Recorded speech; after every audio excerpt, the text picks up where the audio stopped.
Sa simple pagtulong mo, mayroong buhay na naisasalba, mayroong pamilyang umaangat. The Senate is now constituted. At ito ang mismong Chinese Coast Guard. Napakinggan ni PBBM. 6 na milyong balotang gagamitin sa A to Z. Kumpleto tayo.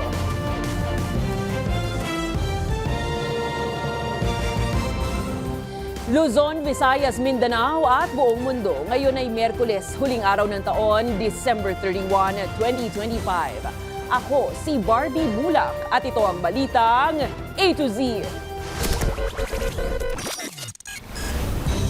Ilang oras bago ang putukan sa bagong taon, emergency rooms ng mga ospital nakahanda ng tumugon sa mga posibleng mabibiktima. Mga Pinoy, ready nang salubungin ang 2026 sa kaliwat kanang New Year's Eve parties. Congressman Leandro Leviste, bumuelta sa alegasyong puwersahan niyang kinuha ang Cabral Files. DPWH staff na nagparatang nito, posibleng binayaran umano. PCG, nag-issue ng radio challenge sa barko ng China na namataan sa Cagayan. Sagot ng Beijing, normal navigation lang umano. At sa bagong taon, bagong outfit din ba ang kailangan? Fashion trends para sa 2026, alamin.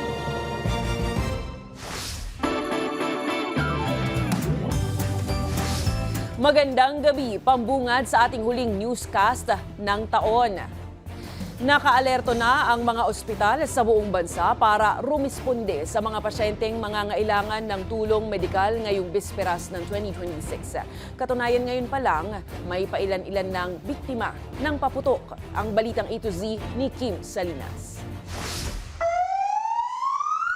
Sa Amang Rodriguez Memorial Medical Center sa Marikina City, nakalatag na ang mga gamot at kagamitan upang mabigyang lunas ang mga pasyenteng mabibiktima ng paputok sa pagsalubong sa bagong taon. Itong itlog natin na nandito ngayon ay ginagamit namin to para sa mga, kadalasan mga bata yan, mga nakalunok ho ng mga paputok, gaya ng Watusi, mga ganyan, para maiwasan na mas lalong kumalat ho yung lason ng paputok sa tiyan. May sodium chloride na panghugas ng mga sugat at para sa malalang sitwasyon ay may mga kagamitang pamputol din. Yung parang itong mukhang lagare na bakal, ito yung kapag sobrang malalaki na yung kailangan namin tanggalin. Yung mga ibang pangputol naman po, kadalasan sa mga daliri, ganyan, yung mga maliliit lang para mas pino yung pagkakatanggal namin. As of 11 a.m. ng December 31, dalawa ang naitalang biktima ng paputok sa ARMMC kumpara sa 8 sa parehong panahon noong isang taon. Ang una po ay isang 16-year-old po na naglalaro ng boga. Parang napasilip siya dun sa butas ng boga at yun, naputukan ho yung sa may bandang kanang mata. 11-year-old po na nagpulot ho ng 5-star na paputok, tapos akala kasi niya hindi pumutok, pero nung sinindihan, bigla na lang pumutok sa kamay. Nagtamo yung bata ng injury sa daliri, dalawang daliri niya sa kanang kamay at saka sa may bandang tagiliran po niya. Sa East Avenue Medical Center sa Quezon City, nasa 6 na ang biktima ng paputok as of 11 a.m. nitong bispiras ng bagong taon. Paalala naman ng eksperto, gumamit ng face mask ngayong pagsalubong sa bagong taon bilang proteksyon laban sa usok mula sa mga paputok. Yung ating mga paputok, I would say, pare-pareho lang po silang harmful sa ating katawan. No? Ito pumapasok ito sa ating mga baga at ina-impair niya yung ating mga immune responses. Pinag-iingat ang lahat lalo na yung may mga hika o asthma, chronic obstructive pulmonary disease o COPD, hypertension at heart disease. Yung mga nakikita po natin mga iba't ibang kulay sa ating mga pailaw, ito ay consists of different types of heavy metals. Kapag napunta ito sa ating hangin, there's at risk no na nilalanghap ito ng ating mga communities, and there's many different long-term risks for chronic exposures. Paalala ng mga doktor, iwasan na mag-self-medication kapag naputukan dahil posibleng lumala ang impeksyon. Kailangang maturukan agad ng tetanus vaccine sa ospital. Paalala ng eksperto, maging maingat at responsable sa paggamit ng paputok kung ayaw mong salubungin ng bagong taon sa loob ng ospital at gamitin ang mga equipment na ito para sa inyong medical procedure. Para sa Balitang A to Z, Kim Salinas. Daan-daang piraso ng boga o improvised cannons at mga iligal na paputok ang sabayang winasak ng Philippine National Police sa Camp Bagong Diwa sa Taguig City ngayong huling araw ng taon. Ayon kay NCRPO Regional Director Police Major Anthony Aberin, nais nilang isa publiko kung gaano kadelikado ang mga iligal na paputok na hindi dumaan sa safety quality checks. Sa ngayon, 11 individual na ang naaresto sa pagbebenta ng illegal firecrackers habang aabot naman sa 1.4 million pesos ang halaga ng mga nakumpiskang kontrabando sa buong Metro Manila.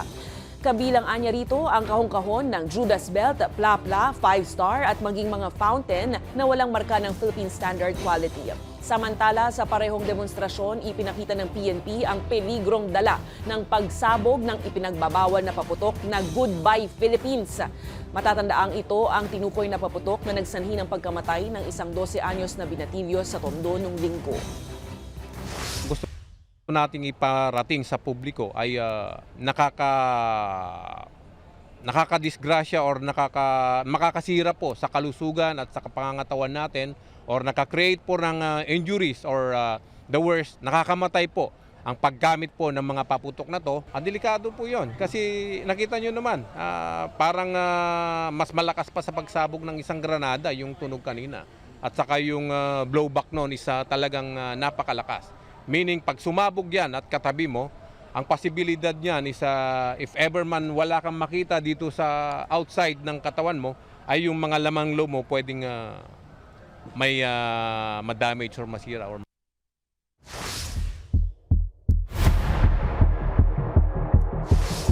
Good news naman mga ka-A to Z, magiging maayos po ang lagay ng panahon sa pagsalubong sa 2026 dahil ayon sa latest weather update ng Pag-asa, walang binabantayang low pressure area sa loob maging sa labas ng Philippine Area of Responsibility ngayong bisperas ng bagong taon. Gayunpaman, may mga pag-uulan pa rin sa ilang bahagi ng Bicol Region dulot ng shear line habang naapektuhan ng amihan ng Northern at Central Luzon kaya ramdam ang lamig ng panahon. Patuloy din namang umiiral ang easterlies sa iba pang bahagi ng bansa kaya may bahagyang pag-ulan sa ilang lugar. Ayon sa Pag-asa, maayos ang panahon sa Metro Manila at karamihan ng Luzon ngayong gabi ng Miyerkules, mainam para sa selebrasyon ng bagong taon.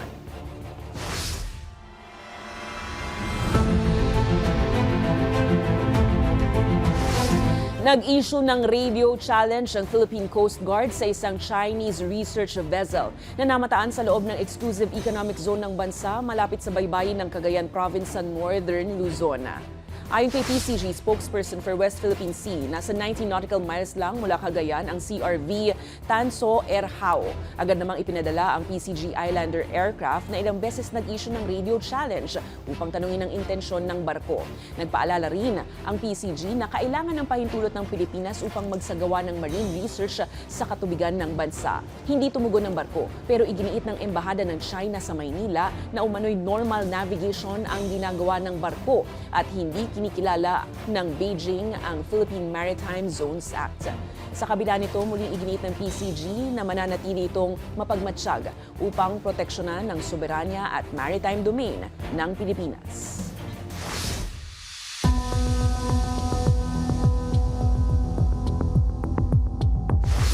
Naniniwala si Batangas sa 1st District Representative Leandro Leviste na posibleng may mga taong binayaran umano para idawit siya sa paratang na pinwersan niyang kunin ang tinaguriang Cabral Files. Ayon kay Leviste, isang diversionary tactic lang ang paratang para ilayo ang atensyon sa umano'y korupsyon sa Department of Public Works and Highways. Una nang itinanggi ng kongresista ang sinabi ng ilang DPWH staff na nagkaroon umano ng paper cuts ang yumaong Undersecretary na si Catalina Cabral dahil sa umano'y pagpipilit ni Leviste na makuha ang mga dokumento at access sa mga computer. Git ni Leviste walang sapat na batayan ng mga paratang at salungat-anya ito sa CCTV footage. Handa rin daw si Leviste na harapin ng anumang ethics complaint na isasampa kung mayroon man laban sa kanya sa Kamara. I vehemently deny that. And the CCTV footage that they showed actually shows me cordially walking through the hallways discussing the papers in my hands with Yusek Cabral. Anyone can pay someone to say anything. Only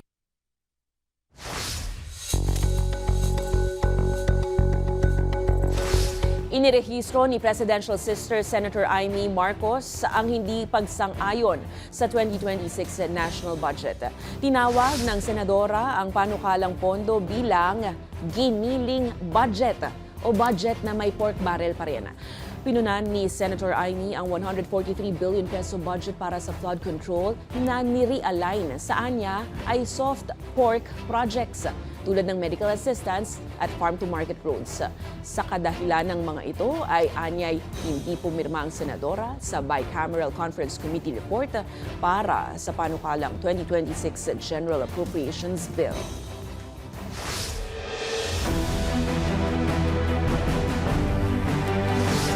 Sa Malacanang Palace, nakatakdang salubungin ni Pangulong Ferdinand Bongbong Marcos Jr. ang bagong taon, kasama ang unang pamilya. Sa harap yan ng nagpapatuloy na review sa 2026 national budget. Ayon kay Palace Press Officer Undersecretary Claire Castro, hindi bibiyahe si PBBM para sa mga pagdiriwang. Kasalukuyan pa rin nire-review ng Presidente ang 2026 GAB o General Appropriations Bill na niratipikahan ng Kongreso nito lamang Lunes. Target namang malagdaan ang 6.793 trillion peso budget sa unang linggo ng Enero.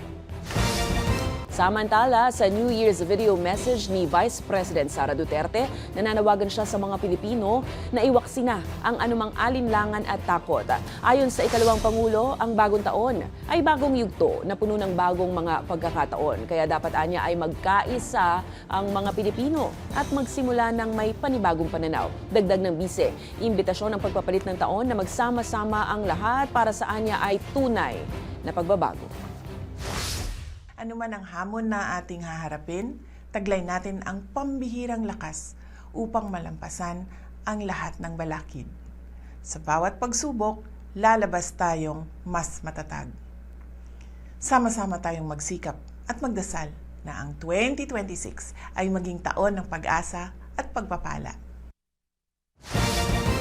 Susunod, kasama ba kayo rito? 4 sa bawat 10 Pinoy, umaasang giginhawa ang buhay sa bagong taon. At kaliwat ka ng salubong parties bago maghating gabi, silipin. Abangan ang kumpletong ulat sa pagbabalik ng Balitang A to Z.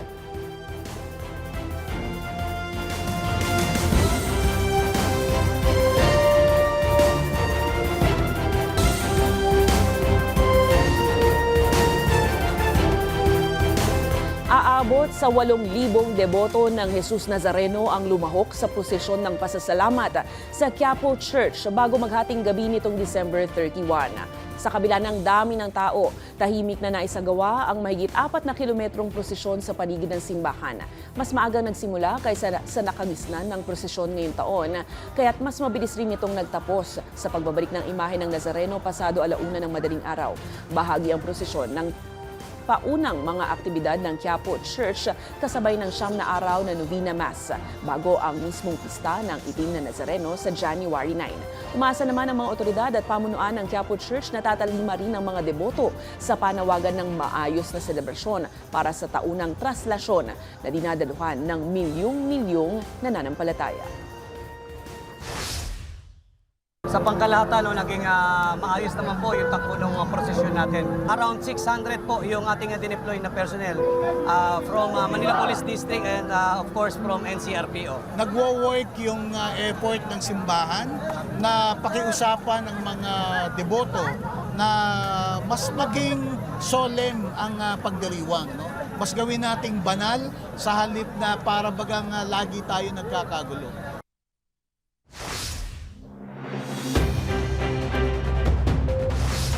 Paalala po sa mga motorista, sasalubong ang taas singil sa South Luzon Expressway at Southern Tagalog Arterial Road Tollway agad-agad pagpasok ng January 1, 2026. Ilang saglit na lang po yan mula ngayon. Batay sa naaprubahang toll fee hike ng Toll Regulatory Board, 126 pesos na ang singil sa Class 1 light vehicles na daraan ng SLEX mula Alabang hanggang Calamba, Laguna. 253 pesos naman para sa Class 2 o yung mga bus at maliliit na truck. 379 pesos naman kung Class 3 o malalaking truck.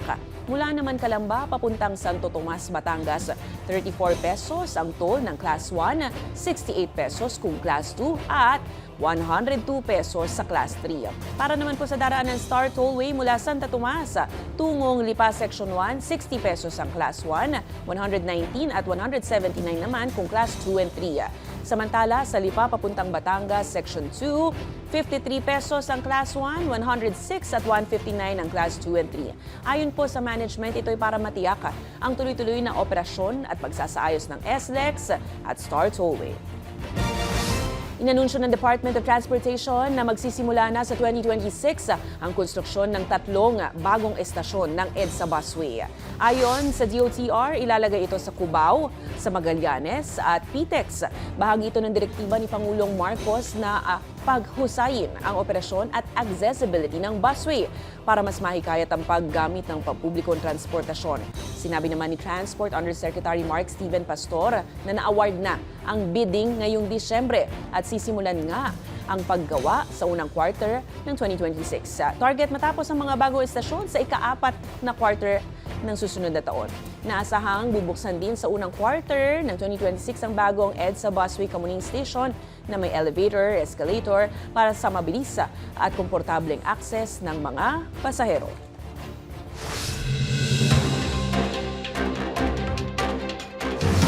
Naghigpit ng seguridad ang Department of Health sa mga ospital, lalo na ngayong abala ang mga tao matapos nga ang insidente kamakailan ng pagnanakaw ng isang sanggol sa Marikina City.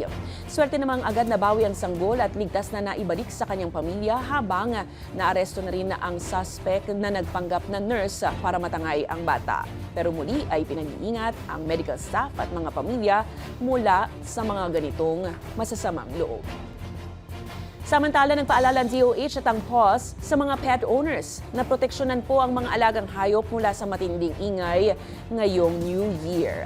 Maaari silang ilagay sa mas tahimik na kwarto at balutin ng anxiety wraps para mabawasan ang kanilang stress. At kung maaari, ay umiwas na lang sa paggamit ng mga paputok at pampaingay.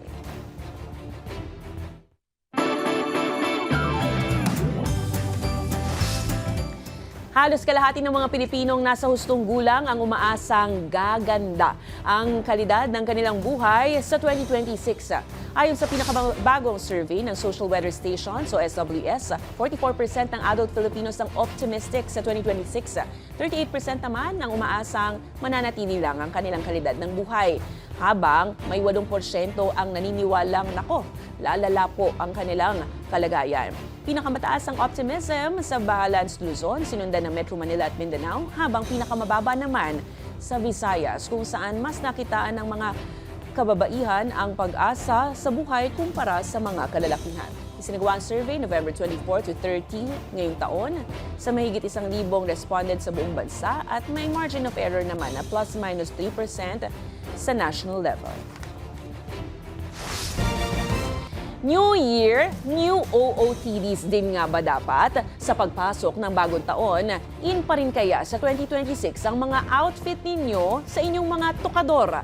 May ilang tips sa isang fashion enthusiast at micro-influencer mula Bacoor, Cavite for New Year.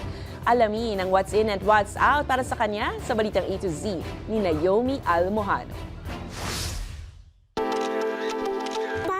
Aura, outfit, check. Handa na bang inyong outfit of the day o OOTD para sa bagong taon? Kung hindi pa, sagot kayo ng fashion enthusiast na si Paulo Rance. Bonggang-bongga ang kanyang outfitan, lalo na sa kanyang mahigit 7,000 Instagram followers.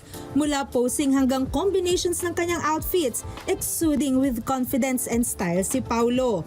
Pero aakalain nyo bang minsan na rin siyang nawalan ng kumpiyansa? Nung fourth year high school and then up to college, no?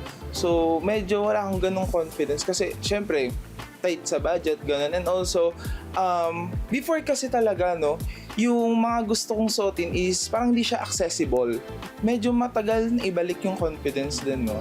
Nakaranas din aniya kasi siya ng panghuhusga mula sa ibang tao dahil sa unconventional at sleek fashion sense niya.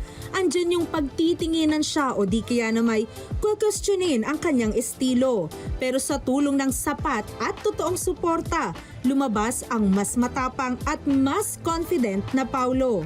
Yung pagbubuhos ng mga sa environment mo or yung sa mga mga friends and families mo is very important talaga, and factor siya kung bakit nabalik yung confidence ko. At dahil nga Cloud Dancer ang Color of the Year 2026, may ilang tips si Paulo sa kung paano aaurahan ang mga outfit.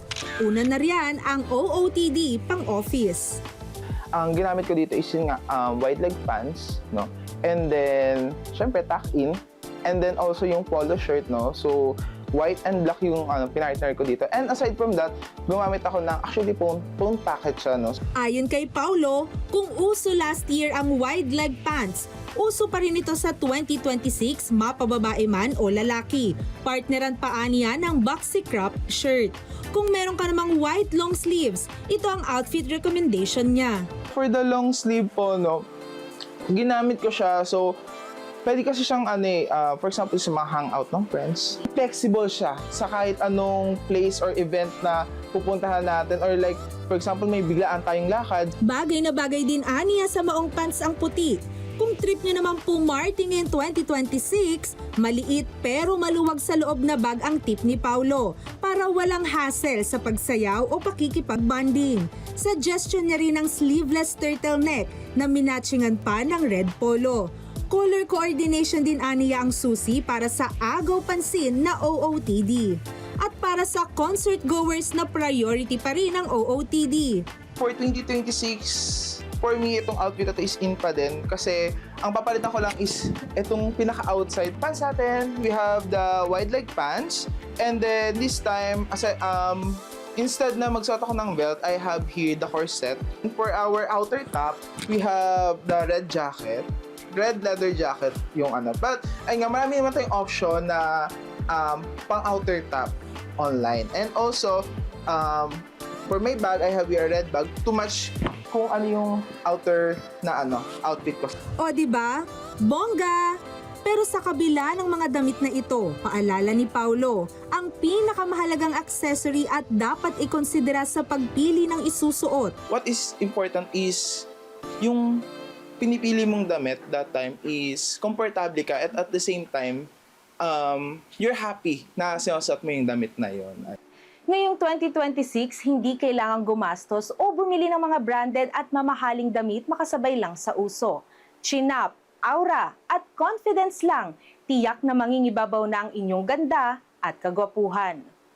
Para sa Balitang A to Z, Naomi Almojano. Sa aming pagbabalik Makati City, dagsana ng mga tao para sa pagsalubog ng bagong taon. Manatiling nakatutok, kayo ay nanonood ng Balitang A to Z.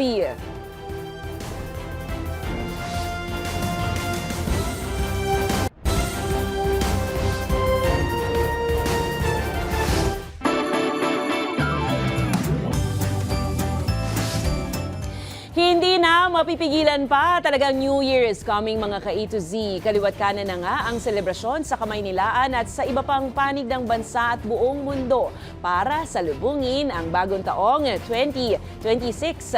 Kaya naman, makakasama natin live mula sa Makati City, si Lane Garcia na nakikisaya at nakaabang na sa New Year's Eve countdown. Ilang minuto na lang, Lane.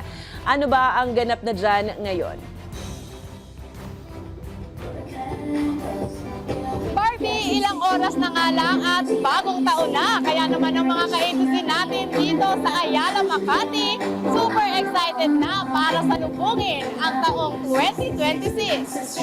It's the most wonderful time of the year na nga talaga dahil ready to party na ang lahat para sa inaabangang New Year's Eve countdown at bonggang fireworks display na magaganap mamayang alas 12 ng gabi. Inaasahan ring makikisaya sa selebrasyon ang ilang bigating celebrities gaya na lang ng OPM icon na si Ellie Buendia, The Voice Season 26 winner Sofronio Vasquez. Andyan rin ang Cup of Joe, Juan Carlos Labajo at Asia's Phoenix Morissette Amon. Habang ilan pa sa mga lugar na pagdarausan ng Grand New Year Eve Countdown dito sa Metro Manila ay ang Mall of Asia Seaside Boulevard sa Pasay City, Newport World Resort sa Parañaque City, Bonifacio Global City, meron din sa Okada, Manila, Eastwood City, Quezon City, Marikina at Bridgetown sa Pasig City. Samantala, pamilya at magbabarkada naman ang nakisaya sa Marikina Sports Center kagabi para sa libreng year-end concert. Kaya naman for sure, super lucky, positive at happy ang pagsalubong sa New Year dahil busog na busog ang marami sa energy vibe at kasiyahan para salubungin ang 2026 with a bang. Kaya naman sa mga nais makijam at makiparty para active ang pagpasok ng New Year, sugod na sa New Year countdown dahil ilang minuto na lang, 2026 na. Barbie, sa mga oras na ito ay patuloy pa rin ang pagdagsa ng tao dito sa Ayala, Makati. At ngayon, kasama ko ang ilan sa mga fans ng celebrities na magpe-perform dito. Tulad nito ni Ate. Ate, Happy New Year! So, sino ang inaabangan mong mag-perform para mamaya? Happy New Year po! Ang inaabangan ko po ay ang Cup of Joe! Cup of Joe! At si Ate naman? Happy New Year po! And of course, the legend, Ellie Buendia, and all the drag queens performing later. Woo! At ikaw naman, Kuya, sino ang inaabangan mong mag-perform para mamaya? Siyempre naman po, Cup of Joe po. Cup of Joe pa rin! Grabe! Ang taas ng energy! At yan muna ang latest mula dito sa Makati City. Balik sa'yo, Barbie! Maraming salamat! Happy New Year! Pwede pang tumalon. Lane Garcia mula sa Makati City. At syempre, ang ating pabaong huling quote of the night ngayong taong 2025 ay mula sa cultural icon ng agham at ng pagiging makatao, ang scientist na si Albert Einstein. Paalala ni Einstein, matuto ka mula sa kahapon, mabuhay ka para sa ngayon, at manalig ka para sa kinabukasan. At yan po ang mga balita at impormasyon, mga kwentong may dalang inspirasyon na tinutukan ng balitang A to Z. At ito nga po, minuto na lang ang binibilang bago ang pagpapalit ng taon, less than 1 day. Mauna na ako magpasalamat sa lahat ng bumubuo ng ZBNI, A to Z at Balitang A to Z News Team at syempre po sa ating mga masugid na manonood at sumusuporta. Natapos po natin ang isa na namang taon ng gabi-gabing pagbabalita. Nawa ang mga tamang nangyari this year ay pag-igihan pa at ang mga mali ay ating itama. At syempre mula po sa amin dito sa newsroom, kanya-kanyang placard, sa control room, sa field offices, operations room. Ayan, sa ngalan po ng lahat ng bumubuo ng Balita A to Z, nagpapasalamat kami sa ating mga nagawa ngayong 2025 at bumabati kami ng 1, 2, 3. Happy New Year! Happy New Year! Ako po si Barbie Mulak, maging maalam, makialam. Magandang gabi and have a safe, happy New Year, Pilipinas! Woo!